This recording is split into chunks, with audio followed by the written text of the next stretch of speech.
queridos amigos da TV Nova Luz, todos aqueles que aí navegando em suas casas, pela internet, chegam a esse lugar, a esse ponto de referência e de transmissão dos conhecimentos da doutrina espírita para a nossa saúde, para a nossa felicidade, para o nosso bem-estar, para o nosso crescimento.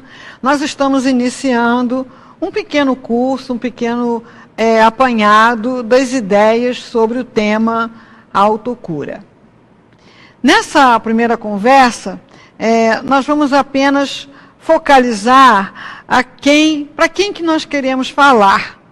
Quem são as pessoas que nós imaginamos que poderão se beneficiar desse conteúdo de informações que nós iremos trazer aqui de uma forma sintética, mas nem por isso menos eficientes, porque a eficiência vai depender de você, vai depender do seu empenho, vai depender da sua dedicação, vai depender do seu esforço pessoal. Quando nós iniciamos esse estudo, na nossa casa de origem, o Centro Espírita Leon Denis, nós estávamos passando por um momento muito difícil e recebemos do nosso irmão dirigente uma senha que ele costumava lançar para muitas pessoas que, curvadas sobre o peso do seu sofrimento, muitas vezes não conseguem vislumbrar seu conteúdo, sua capacidade, sua bagagem extraordinária de herdeiros da luz, de filhos de Deus, capazes de superar suas dificuldades e de conquistar, através delas, outros patamares de evolução. E essa senha é muito simples e muito poderosa, que eu vou passar para você agora. Não tente, consiga. Será que tentar para conseguir é diferente de qualquer outro movimento de tentativa? Como a gente vai ficando com a atenção muito desperta para essas coisas, uma vez, entre tantas, eu procurei meu celular na minha bolsa e não achava. Procurei exaustivamente o celular na bolsa e não achava. Tentei. Afinal, o meu marido resolveu ligar para o meu celular. Quando ele ligou, o celular tocou dentro da bolsa e aí, rapidamente, eu achei o celular. O que é que estava faltando da primeira vez? Na primeira vez, estava faltando eu acreditar que realmente o celular estava dentro da bolsa. Então, conforme nós fomos nos apoderando desse conhecimento que nos foi transmitido por Joana de Ângeles através do livro chamado Plenitude, da psicografia de Divaldo Pereira Franco, cuja leitura nós já vamos recomendando. Quando nós recebemos essas informações, muitos de nós ficam tentados, motivados a tentar pôr essas coisas em prática. Mas, às vezes, lá no fundinho das suas almas, não acredita mesmo que vai acontecer. Pois então, a partir dessas conversas que nós vamos ter aqui, a proposta é que a gente comece a tentar, sim, mas aquela tentativa de quem tem a certeza de que vai conseguir. Então, para quem é que a gente quer dirigir esse nosso conteúdo de informações, trazidos aqui, como eu falei, de maneira sintética? Para todos aqueles que se encontram num momento mais difícil, particularmente difícil das suas vidas, um diagnóstico complexo, muitas vezes assustador, uma perda de um ente querido que a gente não está conseguindo se erguer do sofrimento, um vazio existencial, porque muitas vezes a pessoa simplesmente paralisa na sua caminhada, sem nem entender muito bem porque aquela sua alegria de viver escapou, sumiu, desapareceu. A mesmice, o tédio, a rotina, enfim. a gente se sentir desnecessário nos contextos de trabalho ou familiares, a nossa grande solidão, quando nós não encontramos à nossa volta pessoas que estejam ali nos dirigindo seus olhares amorosos, atenciosos. Então, nós queremos dirigir o Autocura para você que está vivendo um momento particularmente difícil da sua vida, porque depois de alguns anos de trabalho com esse conteúdo, nós temos a mais absoluta convicção de que através dele, colocando ele em prática, você vai conseguir sim sair desse lugar para um lugar mais produtivo, para um lugar mais saudável, para um lugar que faz valer a pena acordar de manhã, que faz dar um sentido à sua existência. Então, esse conteúdo que a gente vai transmitir em blocos, a partir dos próximos encontros, ele é um momento em que nós assumimos a direção da nossa cura, da nossa felicidade, do nosso bem-estar. Então, são coisas para nós fazermos por nós mesmos.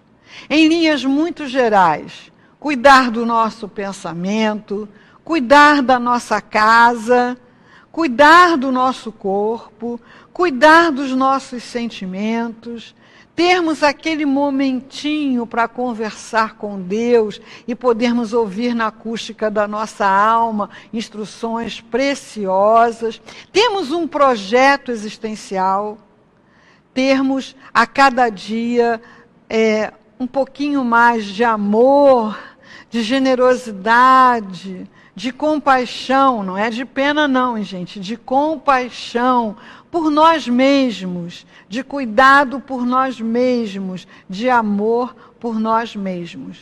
Então, eu vou gostar de deixar uma pergunta para você pensar. Quando nós falamos em auto-amor, em autogenerosidade, em autocompaixão, será que a gente está falando de egoísmo ou de vaidade? Essa é uma pergunta que a gente está colocando para você pensar, porque é uma pergunta que a gente ouve com frequência quando faz essas propostas no nosso trabalho de autocura. Quando a gente fala de auto-amor, nós estamos simplesmente acolhendo, homenageando, festejando esse Deus que está em nós. Deus está em nós. Então, quando nós não nos amamos, é como se nós não amássemos a Deus. Então, quando nós falamos que nós precisamos nos amar, gostar de nós mesmos, ser generosos conosco mesmos, nós estamos apenas reconhecendo essa divindade que há em nós. A diferença disso para a vaidade é que a vaidade tem sempre um caráter comparativo. Então, se naquele momento em que eu aprecio o meu talento para alguma coisa, a minha força, a minha coragem, a minha determinação, quando eu aprecio a minha habilidade para essa ou aquela atividade, eu estou apenas me apreciando, eu estou apreciando Deus que se manifesta através de mim. Isso não tem nada a ver com vaidade. Agora, quando eu olho para essa mesma qualidade que eu vejo em mim e estou fazendo uma comparação com outra pessoa, no sentido de que eu faço tal coisa melhor do que outra pessoa, aí é vaidade. Percebeu como é fácil de diferenciar? Em relação ao egoísmo, quando nós fazemos nossos projetos, a partir dessas perguntas que eu acabei de fazer, qual é seu plano para daqui a 1 ano, qual é seu plano para daqui a 5 anos, qual é seu sonho, o que você pretende realizar da sua vida, é como se você perguntasse para Deus, que está em você, o que Ele quer de você. Todos nós estamos no mundo com um propósito. Todos nós estamos no mundo com uma missão, com algum talento, com alguma coisa que a gente vai fazer que vai dar a notícia de Deus no mundo. Então, quando eu sonho, quando eu planejo, quando eu penso em fazer alguma coisa, eu estou permitindo que Deus sonhe. Eu estou permitindo que Deus planeje, eu estou permitindo que Deus se manifeste no mundo através de mim. E qual a diferença disso para egoísmo? Justamente aquilo que a gente faz ao contrário, quando nós sufocamos os nossos sonhos, sufocamos os nossos talentos, sufocamos as nossas habilidades, sufocamos Deus em nós. Por medo, medo de nos expormos, medo da crítica, por passividade, por acomodação, por tantas coisas que a gente vai ter oportunidade de falar aqui, isso é egoísmo.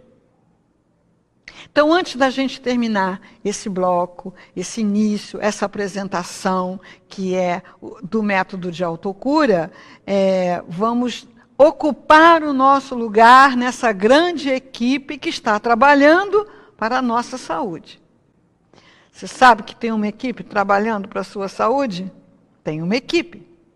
Tem o médico, tem o fisioterapeuta, se você usa um, tem o nutricionista, se você consulta um, tem o familiar que está ajudando como pode para que você se erga, tem o amigo da casa espírita que te estende a mão, tem a espiritualidade conhecida, desconhecida, tem esses livros que nos chegam ao acaso, mas nenhum deles, nem o melhor médico do mundo, nem o amigo mais dedicado, nem o anjo guardião mais poderoso, nem Jesus, ninguém poderá fazer você ser uma pessoa saudável e feliz se você não quiser. Por isso é que Joana de Ângeles começa o seu texto falando que para ter saúde é preciso querer. Então, se você vai ao médico e ele te dá uma receita, uma orientação, e você não segue, ele não vai poder te curar. Se você pergunta a Jesus, o que eu preciso fazer para eu me curar? E ele vai responder na acústica da sua alma, ajude aos outros, seja generoso, seja produtivo, e você não quiser fazer isso, nem Jesus vai poder te curar. Então, você é o chefe da equipe, você precisa, para poder nos acompanhar nesse percurso singelo que a gente está começando hoje, você vai precisar ocupar essa cadeira. Você vai precisar sair desse chão, desse lugar de autopiedade e assumir o seu lugar de chefe da equipe, para poder fazer com que toda essa cadeia se feche de uma forma harmoniosa, poderosa, e restituindo você ao lugar que Deus reservou para você, que é o lugar da felicidade, da produtividade, da saúde, do bem-estar, da alegria de viver. Então, a gente encerra esse bloco, desejando que, de alguma maneira, a gente tenha conseguido tocar os corações para que nós possamos prosseguir essa nossa trajetória cada vez com mais força, mais possibilidades se abrindo diante de nós. Muita paz.